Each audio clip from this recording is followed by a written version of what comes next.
Next நேர்கள் அனைவருக்கும் எனது இனிய வணக்கம். நான் உங்கள் வாழ்க நலமுடன் ஜோதிடர் டிஜே சுந்தரபாண்டி. தற்போது நம்ம என்ன விஷயம் பார்க்க போகிறோம் அப்படின்னா 2026 ஏப்ரல் மாத பலன்கள் பார்க்க போகிறோம்.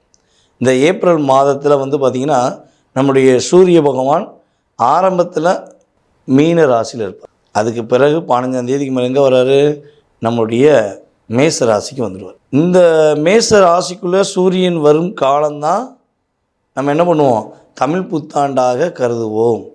அப்போ தமிழ் புத்தாண்டு துவக்கமே எங்கே வருது, நம்மளுடைய ஏப்ரல் மாதத்தில் தான் வருது. அப்போ இந்த ஏப்ரல் மாதத்தில் 12 ராசி அன்பர்களுக்கும் உங்களுடைய எதிர்காலம் சம்பந்தப்பட்ட விஷயங்கள், மேலும் நீங்கள் என்னென்ன விஷயங்களில் நீங்கள் வெற்றி பெற போகிறீங்க, இந்த மாதத்தில் நீங்கள் என்னென்ன விஷயங்களில் கொஞ்சம் நிதானமாக அல்லது கவனமாக இருக்கணும் அப்படிங்கிற பற்றி நம்ம தெளிவாக பேச போகிறோம்.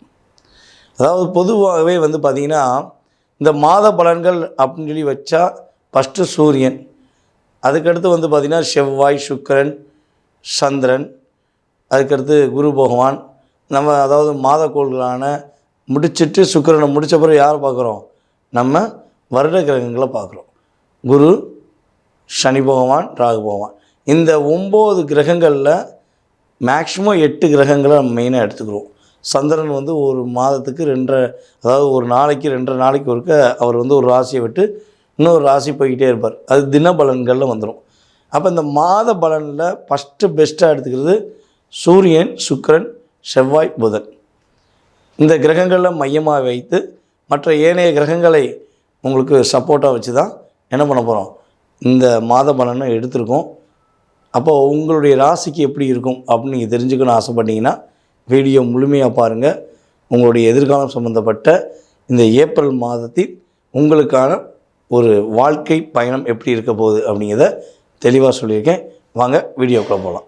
கும்ப ராசி அன்பர்களுக்கு இந்த ஏப்ரல் மாதம் 2026 கோச்சார கிரகங்கள் கொடுக்க போகின்ற நன்மைகள் என்ன?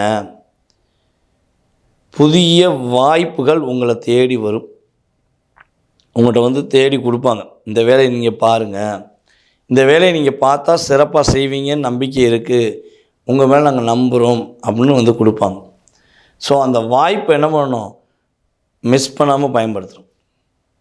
நீங்கள் கொஞ்சம் அசால்ட்டாக அப்புறம் செஞ்சுக்கலாம், அப்புறம் பார்க்கலாம் அப்படின்னு மட்டும் தயவுசெய்து இருந்துடாதீங்க. ஓகேவா? நீங்கள் முழு மனதோடு அந்த வேலைகளை எடுத்து பண்ணுங்கள். நிறைய மாற்றத்தை சந்திப்பீங்க, நிறைய அங்கீகாரம், நிறைய மகிழ்ச்சிகள் கிடைக்கக்கூடிய சூழ்நிலைகள் உருவாகும். ஏற்கனவே சொந்த தொழில் செய்துக்கிருக்கீங்க, இல்லை சொந்த தொழில் செய்யணும்னு ஆசைப்படுறீங்கன்னா புதிய வாய்ப்புகள் தேடி வரும்.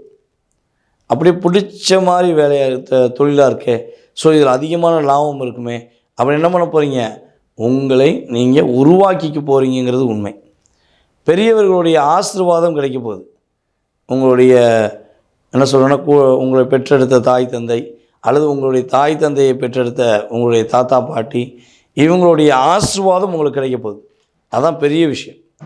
இவ்வளோ நாட்களாக இறை அருள் இருந்தும் நிம்மதி இல்லாமல் தான் இருந்தீங்க.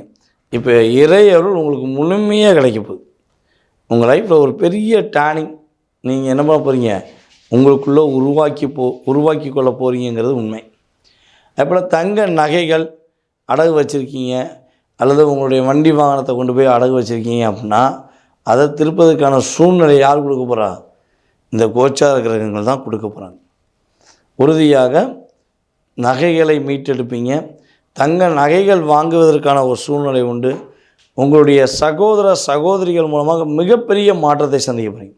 இவ்வளோ நாட்களாக தனித்து போராடினேன், நான் மட்டும்தான் போராடினேன், என்னுடைய குடும்பத்துக்காக நான் போராடினேன், என்னை புரிஞ்சுக்கிறவே இல்லை, அவங்க புரிஞ்சுக்கிற மாட்டேங்காங்க, சுயநலவாதிகளுடைய சூழ்ச்சியில் நான் மாட்டிக்கிட்டேன் அப்படின்னு நீங்கள் வருத்தப்படுவது அறிகிறேன். அப்போ நீங்கள் வருத்தப்படுறதை நான் அறிஞ்ச மாதிரி தான் இப்போ நீங்கள் வருத்தப்பட மாட்டீங்கன்னு சொல்கிறத கிரக ரீதியாக சொல்கிறேன். ஓகேவா? உங்களுக்கு பிடிச்ச மாதிரி மாற்றத்தை ஏற்படுத்தக்கூடிய ஒரு வாய்ப்பு, ஆடை ஆபரணங்கள் வாங்கக்கூடிய வாய்ப்பு, வெளிநாடு போகணும்னு சொல்லி முயற்சி எடுத்துக்கிருக்கீங்க அப்படின்னா வெளிநாடு செல்வதற்கான வாய்ப்புகள் கிரகங்கள் உங்களுக்கு கொடுக்குறேன். அப்போ கிரகங்கள் கொடுக்கும்போது என்ன பண்ணணும், அதை அப்சர்வ் பண்ணி நீங்கள் என்ன பண்ணணும், பிரதிபலிக்கணும். இப்போ போய்கிட்டு எனக்கு அது நடந்துச்சு, எனக்கு இது நடந்துச்சு, எனக்கு அப்படி இருந்துச்சு, இப்படி இருந்துச்சு, எப்படினாலும் இருந்துட்டு போகுது. தினமும் நம்ம எந்திரிச்சு தான் ஆகணும், தினமும் சாப்பிட்டு தான் ஆகணும், தினமும் தூங்கி தான் ஆகணும். ஸோ அடிப்படை விஷயங்கள் இருக்குல்ல, இது ரெகுலர். ஓகேவா? ஸோ அந்த ரெகுலரில் எந்த ஒரு மிஸ் அண்டர்ஸ்டாண்டிங் இருக்கக்கூடாது. ஸோ கரெக்டாக இருந்தீங்க அப்படின்னா, உங்களுடைய மனச்சாட்சிக்கு நீங்கள் கரெக்டாக இருந்தால் மட்டும் போதும். உங்கள் லைஃப்பில் எவ்வளோ பெரிய சிக்கல்கள் வந்தாலும் சரி, எவ்வளோ பெரிய குழப்பங்கள் வந்தாலும் சரி, அத்தனை விஷயங்களும் கோச்சார கிரகங்கள் சரி பண்ணி கொடுக்கும் என்பது நிதர்சனமான உண்மை. ஸோ நீங்கள் கவனமாக இருக்க வேண்டிய விஷயங்கள் என்னென்னா, இப்போ ஒரு பயணம் செய்கிறீங்க அப்படின்னா, வெளிநாடோ வெளி மாநிலமோ நீங்கள் பயணம் செய்கிறீங்க அப்படின்னா,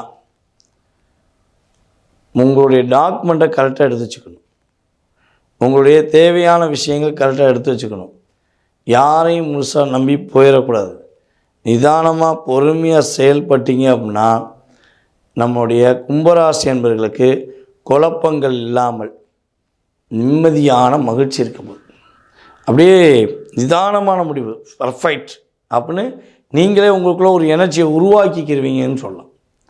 ஓகேவா?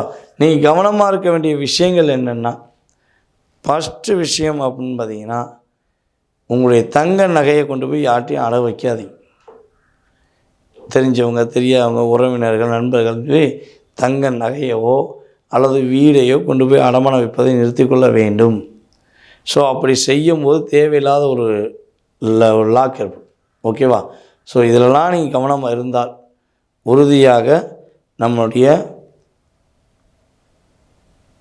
கும்ப ராசி என்பவர்களுக்கு குதூகலமான வாழ்க்கை ஏப்ரல் மாதம் முதல் தொடக்கம் என்பது உண்மை.